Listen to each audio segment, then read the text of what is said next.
Story, our weekly political show. This week, as the big story, we take a look at an issue that concerns almost all of us, buying that dream home or apartment. Recently, the cabinet has cleared a bill that seeks to regulate the real estate sector. I caught up with Cabinet Minister for Housing, Ajay Makhan, and got him to explain the safeguards envisaged in this bill. But more on this later. First, the interview of the week with Union Parliamentary Affairs Minister Rajiv Shukla. Moreover, this is also his first in-depth TV interview ever since he resigned as IPL chairperson last month. So we will be speaking to a man who combines two of India's greatest preoccupations, politics and cricket. Not to mention, of course, the politics of cricket.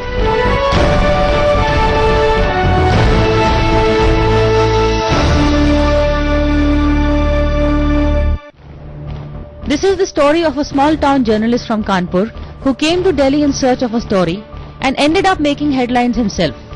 It was in the 80s that Rajiv Shukla began covering the corridors of Lutyens' Delhi. He soon struck up a warm rapport with the late Rajiv Gandhi, who is said to have been taken up both by Shukla's political writing and also his art of mimicry. Then began the rise of Rajiv Shukla. Today, he is not just the Minister of State for Parliamentary Affairs, he is also a very powerful BCCI board member and until recently was chairman of IPL. On the speed dial of his mobile are the Gandhis, Shah Rukh Khan and Mukesh Ambani. But now, let's let Rajiv Shukla himself tell us what makes him so interesting. Rajiv, as I said in my introduction, you are a man who combines two of India's greatest loves, politics and cricket. So first I'll begin with cricket since that's where the most recent news is. Why did you resign as the IPL chairman? Well, I had already completed 2 years and IPL 6 was over. So after that, chairman hasn't got any actual job to do. And then the next year IPL, the dates will be clashing with Lok Sabha elections. So I don't think it was possible for me to continue when Lok Sabha elections are around. Apart from that, when this issue got attention of the people, then there was a pressure on the BCCI president to step aside. And I was also of the opinion that he should step aside. So 2 persons had already resigned. So I also thought it fit that, I should also resign. So at least, things can be brought into right perspective. And after that, the working committee meeting took place and the president stepped aside. And though he continues to be the president, but he stepped aside and Mr. Dalmia was made the nodal person to look after the day-to-day function. There was no pressure on you from the Congress because we were told that the Congress asked you to resign. It was your decision. No, it's absolutely wrong. There is no pressure from Congress. Actually, nobody spoke to me from Congress that you should do that, you should do that. And why political party will bind process? Because there is Mr. Arun Jaitley from BJP, is the Vice President of BCCI. Mr. Anurag Thakur, Joint Secretary of BCCI, is also from BJP. Mr. Narendra Modi is the member of the working committee, who is the Chief Minister of Gujarat. So lot many people are there. So, party... But you were the only one who resigned. Arun Jaitley, nobody else resigned. Yeah, they didn't resign. It's their car. But party didn't, leave apart pressure. They didn't even discuss this thing too. But Manmohan Singh... They never interfere in a sports thing. Party never interferes. In sports. But Manmohan Singh said at that time that he hopes that politics and sports don't mix. We've heard the reverse side. What is the positive side of mixing? Why should politicians be involved with sports? Well, I think what he meant was that sports issue should not be politicized. When political parties, they come forward and start, making comments and making issues out of a sports matter, then it gets politicized. I think he meant that we should not, politicize the sports issues. Secondly, the interpretation that politicians should stay away from sports bodies. I think politicians, they do not come from some other planet. They are also from here. So, if bureaucrats can be there, if businessmen can be there, if people of other walk of life can be there, so those politicians can always be there who has got genuine love for sports or passion for sports, they can also be there. Because if there are only cricketers in cricket body or hockey players in hockey body, it's very difficult for them to run the whole organization, because running an organization requires lot many things and lot many expertise. So you are saying you're there for the administrative. This which player can't, provide. So if it's a mix of people from different walk of life, then they help each other, and then the organization really flourishes. Like BCCI. BCCI's beauty is, or strength is, that, or secret is, that it has got people from all walks of life. There are bureaucrats, there are politicians, there are sportsmen, known cricketers also in BCCI, and businessmen are also there. Then these journalists are also there. So all from media also people are there. So lot many people are there. But see, if politicians come in, then our hope is that they will bring some accountability or transparency. First of all, you were the only one to resign. Nobody else did. Secondly, the only ones who asked for resignation started by a congressperson, Scindia again. Why is the BJP so laggard? They've been asking for Ashwini Kumar's resignation. Same principle should also apply for sports. I think you are asking question to the wrong person. You should ask this question to them. But everybody was supposed to take its own call. So they decided that there is no point in stepping down or putting in their papers. So I think it's their decision, and we should respect their decision, whatever they have decided. But I have taken this call, and I think I have done right thing. But again, you stepped down for the sports fixing also. That was one of the reasons. Let the probe carry on. Why you're not even involved? Someone like like Srinivasan, he's involved. He's only stepped aside. He's not stepped down.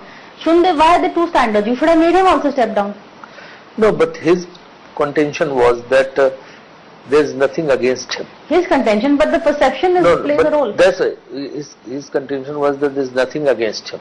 And his son-in-law's matter is also under investigation. Nothing has been proved as yet. So he was of the view that I am an elected president, and if I step down like this without any proof or any court judgment or verdict, it would not be right. This is what he thinks. But so that's why step aside, that let the commission conduct his probe. So inquiry commission has been constituted. Let their report come, and after that a decision will be taken. यही argument हम अश्विनी कुमार के लिए भी लगा सकते थे. Why did he have to step down then? If one is putting the same standards, his thing is also under investigation. He is claiming innocence. Pawan Bansal is claiming innocence. But in politics, the way political parties behave, they immediately start demanding resignation on anything.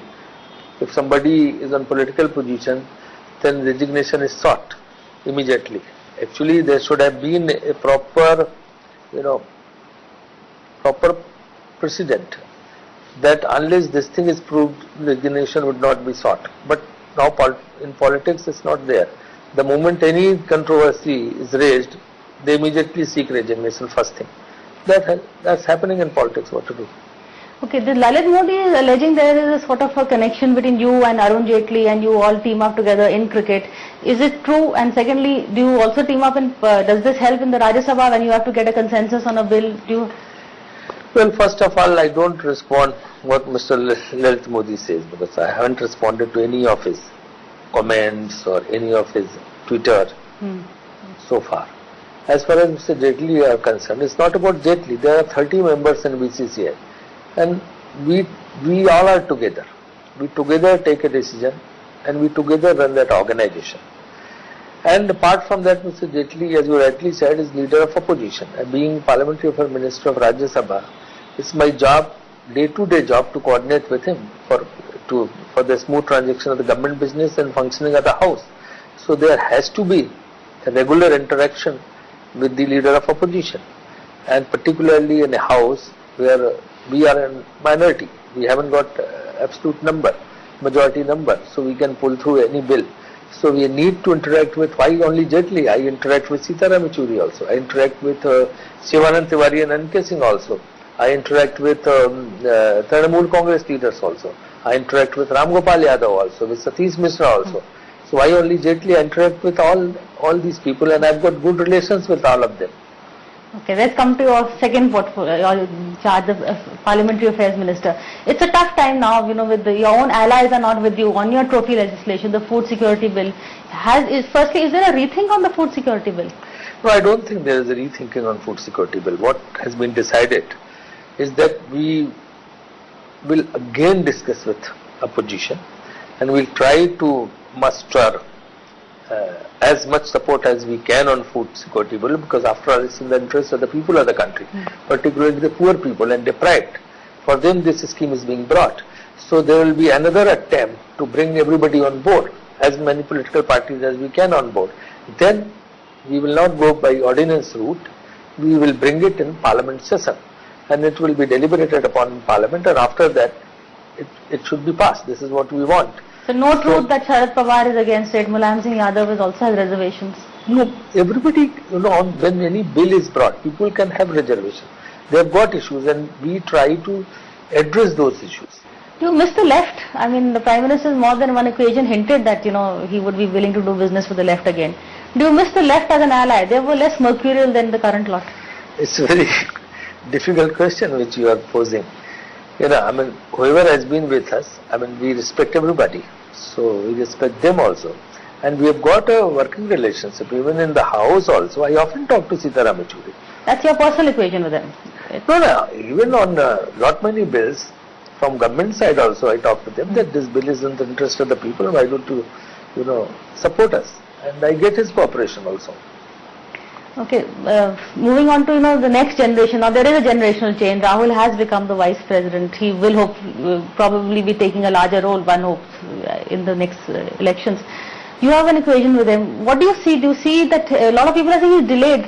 Why is he taking so long? Well, Rahul ji is very hardworking, and he doesn't take a short route of. But it's a very long route, na? Short route to theek hai, but it's a very long. He doesn't take a short route. First, he understands the issue, the problems, the plight of the people. So what you have observed that in last 9 years, he extensively toured the country, particularly rural areas, lived with the people, and after that realized their problems and how those problems can be resolved. He has got a whole roadmap of that, and that's into his nature, that he works hard before taking or jumping into any kind of conclusion. So people call it is delayed and all that, because people are always in haste that everybody should take decision immediately, so breaking news can be given. So that's not, breaking news is not in his character and is not in his nature. He understands the problem, spends time into it, understand all the aspects, nuances and subtlety of that problem, and after that take a decision. But he still, we still get the impression of a reluctant Rahul, as compared to the sister. Maybe, you've seen both these children at a close quarters. Who do you think is more active? We see Priyanka, we feel that she is actually really more interested than Rahul.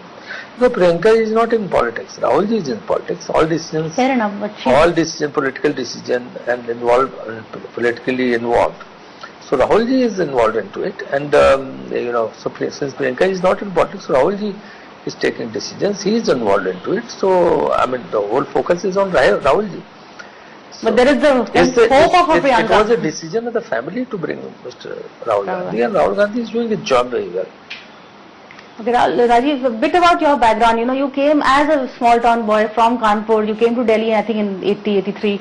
And suddenly, you achieved what a lot of people are still trying to. You were a journalist who interviewed prime ministers, then you became very close to Rajiv Gandhi, and you have an interest in cricket. You have friends even with Shah Rukh Khan, the Ambanis. What is your story? How did you manage? My story is like any other journalist in Delhi. I don't see every journalist sitting where you are. Once you are a journalist and a political journalist, then you get to know lot many people. Because journalist is one person whose job is to know people. Then only he can really give a good coverage or do a good reporting. So, I was fortunate that I was a political correspondent when Rajiv Gandhi was the Prime Minister, and I was covering the Prime Minister office. So when I was covering the Prime Minister office, I got in touch with him, and that was part of my duty. So I covered him, and after that I knew him very well, and he knew me very well.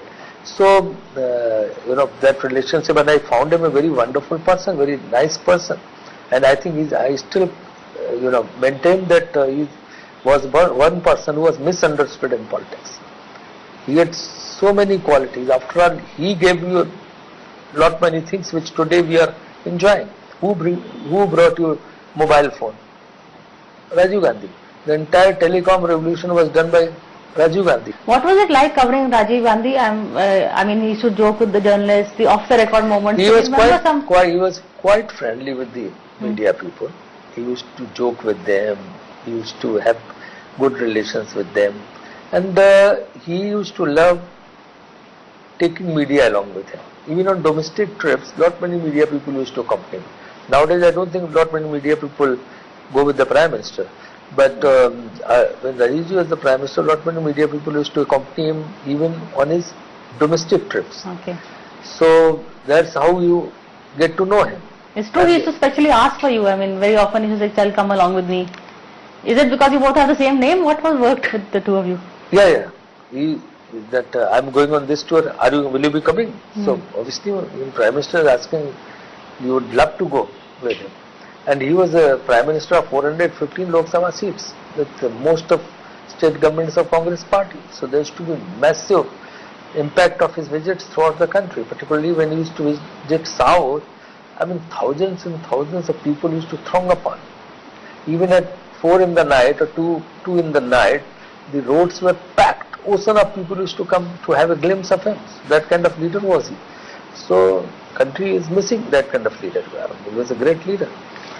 You said like covering Rajiv Gandhi. Now, for a while, can you just see from our side, come back to being a journalist for a brief while, how difficult it is for us to cover, because your leaders are not accessible to us the way, Rajiv was accessible to you.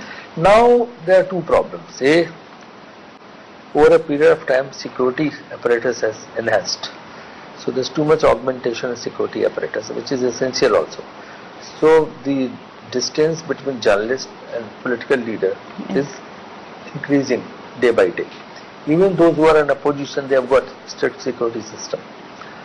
And apart from that, the number of journalists have also grown. The number is swelling day by day. So earlier, if 10 people used to ask for an interview to a politician, today 50 people are asking for an interview to that politician. So it's very difficult for a politician to meet everybody. There are leaders who are still love interacting with the media people. They are quite friendly with the media people. So Rajiv Gandhi was one of them who was quite friendly with the media people. Though when the unnecessary allegations were made against him, there was a section of media which really attacked him and wrote all sorts of things against him. But again, now coming back to the present, I mean, is it true, before you resigned, did you go and meet Shah Rukh Khan? Is that correct? This thing that you spent time with him and then you came and announced IPL resignation? No, Shah Rukh Khan has got nothing to do with this decision. No. This was purely my own decision. Shah Rukh doesn't interfere in these things. He never interferes in these things. But you organize film shows where Shah Rukh and Rahul and Priyanka have been present. That was long back. I mean, in the last 5 years, no show was organized. Oh, sure. Shah Rukh hasn't given a good film also in the last few years. No, not many good movies he has given. But actually, this is, 1 or 2 occasions it has happened, otherwise no. But, covering both the BJP and the Congress, there is some feeling that, the BJP is maybe easier to cover where leaders are more open than the Congress. Why is that?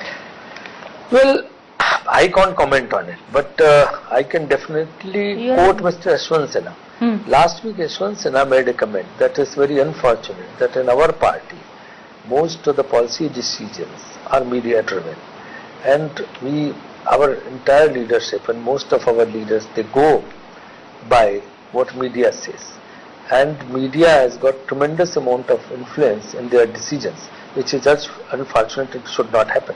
This is what Yashwant Sinha, a very senior BJP leader, had said in his written statement, which he read out to media. So it's up to a culture of a political party that you give importance or respect to media, that's one thing, or you get swayed or get carried away by a section of media or certain individuals in media.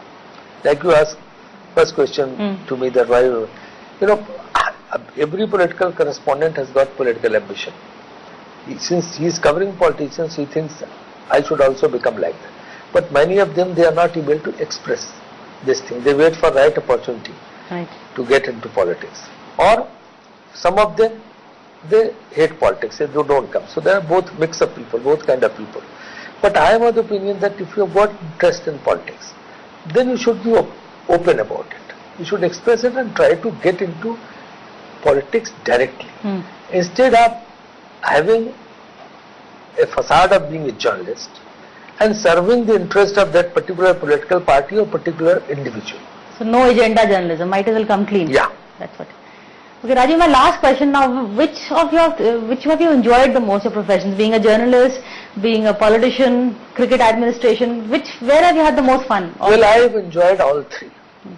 All three are different from each other. And I enjoy all three. So सबसे ज़्यादा मजा किसमें आता है? All three. I mean, which? And the most interesting is सबसे ज़्यादा मजा I find in politics. That's why my 90% time I devote to politics. Only 10% things for these things. Cricket doesn't require much time. Very minimal time it requires. You know. So in journalism, when I was in journalism, I spent huge amount of time in journalism. And everybody knew me, as you also personally know. So now I've given up journalism. I used to write a column also, but now I've stopped writing that column. So, but that one profession which I still miss. But politics and cricket, I give most of my time to political affairs, to politics. आजकल cricket में भी politics आ गया ना? मुझे तो ताज्जुब होता है क्रिकेट में पॉलिटिक्स तब आता है कि जो दिल्ली में टॉप क्लास के पॉलिटिकल कॉरेस्पॉन्डेंट्स हैं, वो जैसे कोई क्रिकेट की बात होती है पॉलिटिक्स कवरेज छोड़ देते हैं, क्रिकेट कवरेज शुरू कर देते हैं. तो मीडिया से शुरू हुआ है. This has started from media itself. That they all prominent political correspondents I have seen covering cricket. Because prominent politicians are in cricket. Covering cricket. Covering cricket, then political affairs. And there are not many people in cricket. Out of 30 people, there are only 6 politicians. But 24, very savvy and high-profile politicians. 24 people on they are not political. So in a body of 30 members or 30 working committee members or a general body member, only 6 are politicians. 24 are non-political people. That nobody is looking at. Thank you so much for talking to Cover Story and to NewsX. Thank you so much. Well, that was Rajiv Shukla at his anecdotal best. Guess that comes with the territory when you're a former journalist turned politician. Moving on now to our big story, we have Cabinet Minister for Housing Ajay Makhan decoding the real estate regulator for all of us who want to buy our dream home or apartment.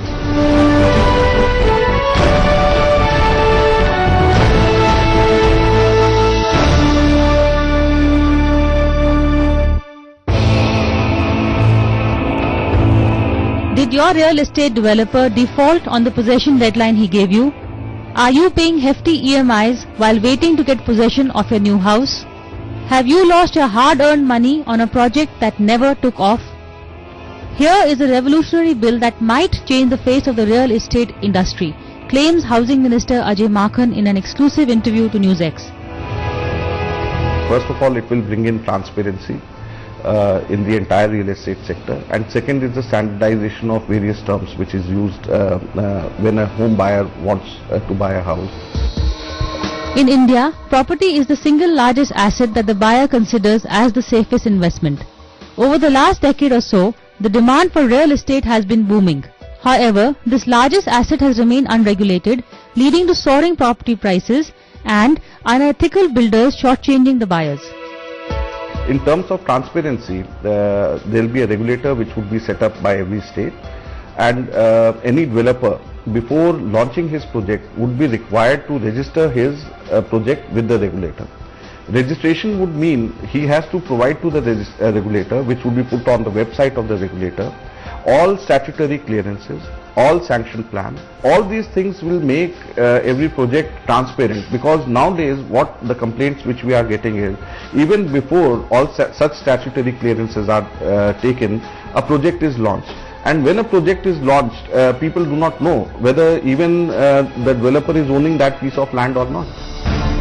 The good news is that these safeguards are not just at the construction stage. The Real Estate Regulation and Development Bill also looks at the other grievances. A model builder-buyer agreement to reduce ambiguities.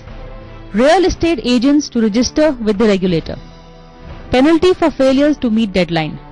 Penalty for failures to meet specifications. Jail for developers putting out misleading ads. A real estate appellate tribunal that will hear appeals.